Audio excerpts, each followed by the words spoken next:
E aí, pessoal, bom dia, boa tarde, boa noite.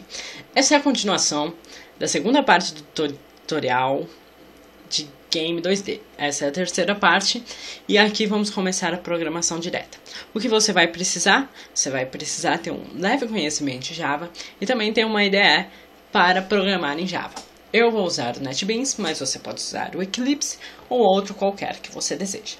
Inicialmente eu já criei o meu projeto, mas vamos fazer isso de novo para que vocês aprendam como fazer.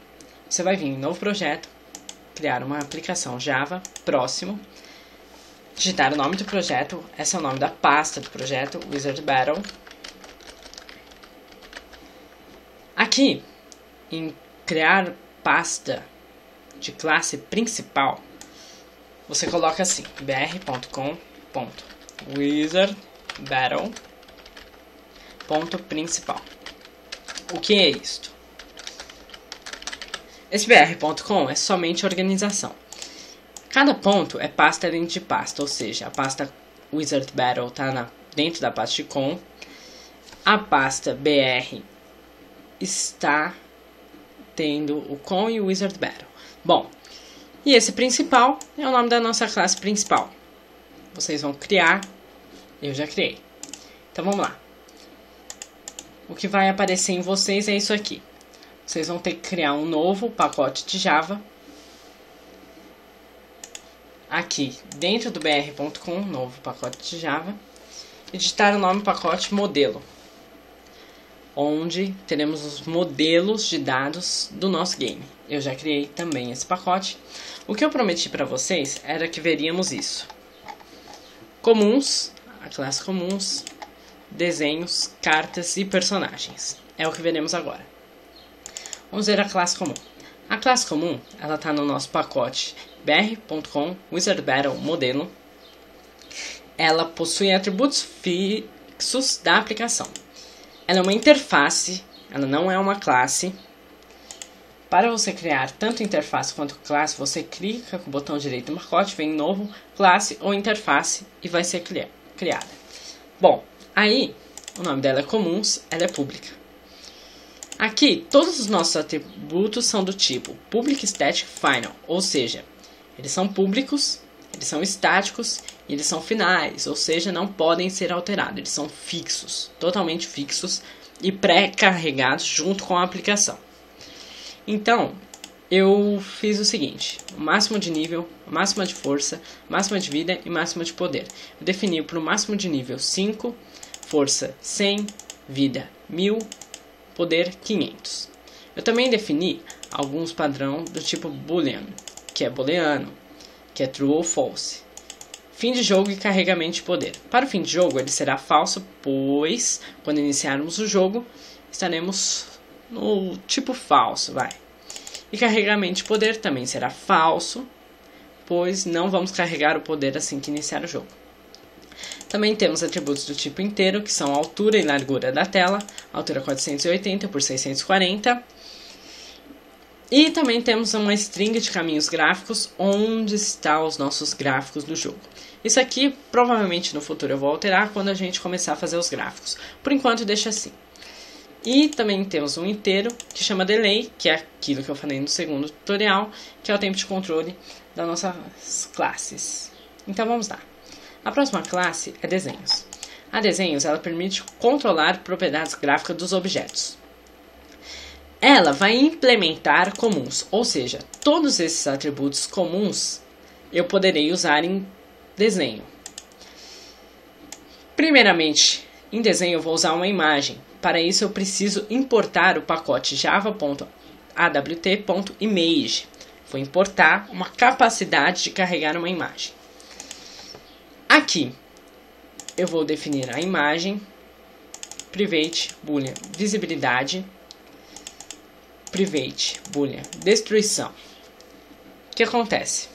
Boolean porque é true ou false, private porque todos os atributos serão acessados somente por esta classe. Nenhuma outra classe tem direito sobre esses atributos. Então eu tenho a imagem, a visibilidade, a destruição, a altura do desenho, a largura do desenho, a posição em X, a posição em Y e a direção que foi tomada. Todos esses atributos eu já expliquei no tutorial anterior. Aqui, quando o desenho for instanciado, ou seja, for criado um desenho, ele vai criar com uma visibilidade true, ou seja, vai estar visível na tela, e com uma destruição false, não vai estar objeto destruído ainda. A imagem, eu vou poder obtê-la e setá-la.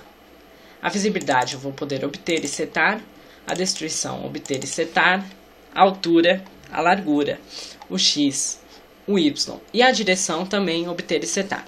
Essa classe é bem básica. Esses atributos todos aqui, ó, esses métodos que controlam os atributos, eles podem ser gerados você vindo aqui, o botão direito na classe, refatorar, encapsular campos, você seleciona todos os campos e ele vai gerar isso aqui para você e você não vai precisar fazer manualmente. Bom, a próxima é a classe cartas. A cartas, ela representa uma carta de um jogo. Então, observem isso, ela vai estender de desenho. Isso significa que a carta é um desenho. A carta vai possuir todos esses atributos de desenho incorporados nela. Além disso, ela vai conter os seus próprios atributos privados, que é o seu nome, a sua força, o seu nível e a sua disponibilidade, que é aquela taxa de carregamento que falamos no primeiro tutorial, se a carta está disponível ou não para ser utilizada. Quando eu for inicializar uma carta, eu vou mandar um nome, uma força e um nível. Eu vou setar esses valores. Também vamos acrescentar aqui agora a disponibilidade. Uma carta ela é disponível toda vez que ela é iniciada. Bom, o que eu posso fazer? Eu posso obter o nome, obter a força, obter o nível, mas eu não posso setá-los. Por quê? Uma carta é fixa. Eu não posso mudar o nome, a força e o nível depois de definidos. Agora, disponibilidade, sim, eu posso ter um controle. Eu posso verificar se está disponível e eu posso setar se está disponível ou não. Por fim, a classe personagens. Ela também estende de desenhos, ou seja, ela usa todos os atributos de desenho, inclusive a interface comuns. Ela tem acesso a esses atributos. Fora isso, temos atributos privados também, string do tipo nome e reino, para definir o nome do personagem e o reino do personagem, o int como força total e nível total, a vida, o poder e a lista de cartas. A lista de cartas é muito importante. Quando a gente setar um personagem, vamos criar ele com nome, com reino e vamos dar uma lista de cartas para ele. Então vamos setar esses atributos. Porém, para força total e nível total, vamos fazer um cálculo de força e de nível com base nas cartas que o jogador recebeu. E a vida e poder eu vou definir como a máxima vida e o máximo poder. Ou seja, eu estou capturando esses atributos aqui, ó, vida e poder, para o personagem. Quando ele nascer na tela, ele vai receber a máxima vida e o máximo poder. Quantos atributos? Get para o nome, get para reino, get para força total, get para nível total, get para vida, 7 vida, get poder, 7 poder. Somente a vida e o poder que nós podemos alterar, porque você pode perder vida, perder poder e ganhar poder. E também podemos obter as cartas, mas só obter, não podemos alterar. Agora, vamos fazer aqui agora, hein?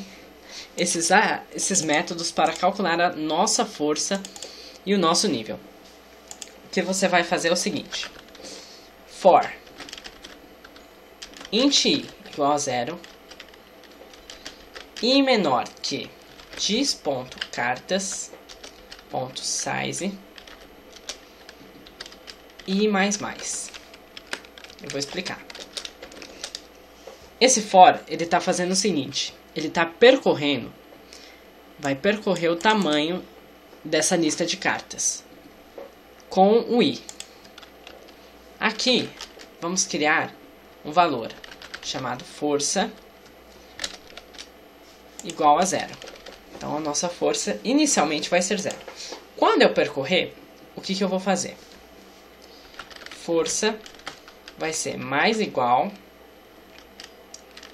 e eu vou pegar aqui, ó, e vou controlar um objeto, dis.cartas.get e Ou seja, eu vou pegar o objeto na minha lista de posição I. Quando eu clicar aqui, ó, eu vou obter acesso aos métodos da carta.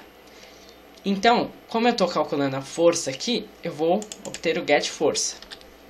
Então, o que ele vai fazer? Ele vai percorrer essa minha lista e somar a quantidade total de forças. Posteriormente, eu vou fazer o seguinte. A minha força vai ser igual à força que eu tenho dividida pela máxima força. Máxima força. O que eu fiz aqui? Essa força, essa soma de força eu dividi pela máxima de força, ou seja, a máxima aqui é 100. Então, o que acontece? Ele vai dar a força média. Porém, no nosso jogo, eu quero saber a força em nível. Então, eu tenho que saber a quantidade de cartas que eu tenho. Para isso, eu vou dividir, então, ao invés de dividir pelo máximo força, pelo tamanho da minha quantidade de cartas. Isso vai fazer uma média de força que eu tenho com todas as cartas juntas. Vou dar um retorno, né, da força. Ou seja, quando eu calcular essa força, eu vou saber qual é a minha força média. Vou copiar aqui, para ficar mais fácil. Porém, aqui eu vou calcular o nível. Ou seja, nada de força, de nível. E aqui, em vez de obter a força das cartas, eu vou obter o nível. Então, o nível vai receber nível, ele vai somando o nível. Então, quando eu tiver todo o meu nível, eu vou dividir pela quantidade de carta que eu tenho, eu vou ter a força média. Como o nosso nível, tanto o nosso nível e tanto a nossa força está em int, o que acontece? Quando ele receber essa divisão aqui, ele vai arredondar automaticamente. Isso é bom, porque aí não precisamos lidar com processos double nesse primeiro momento. Então, o que vai acontecer aqui? Ele vai calcular a nossa força e calcular o nível. Ele vai retornar e retornar. Então, basicamente é isso, pessoal. Temos essas 3 primeiras classes, 4 na verdade, comuns: desenho, carta, personagem. Aprendemos a fazer uma interface, aprendemos a implementar a interface, aprendemos a herdar e ser um outro objeto. Então, é isso aí. Eu espero que vocês tenham gostado e tenham aproveitado bastante o conteúdo. Quaisquer dúvidas, diga aí nos comentários. No próximo tutorial, vamos setar as imagens da carta e dos personagens e fazer o resto, que é o jogador e máquina de personagens. Por que eu não seto da carta agora? Porque como vamos ter que setar o jogador e a máquina, eu explico tudo de uma vez, vai ficar bem mais fácil. É isso aí, pessoal. Essa foi a terceira parte do tutorial. Se você gostou, dá uma curtidinha. Qualquer dúvida, comente. Se inscreva no canal. Aguarde os próximos tutoriais. E é isso aí. Até mais.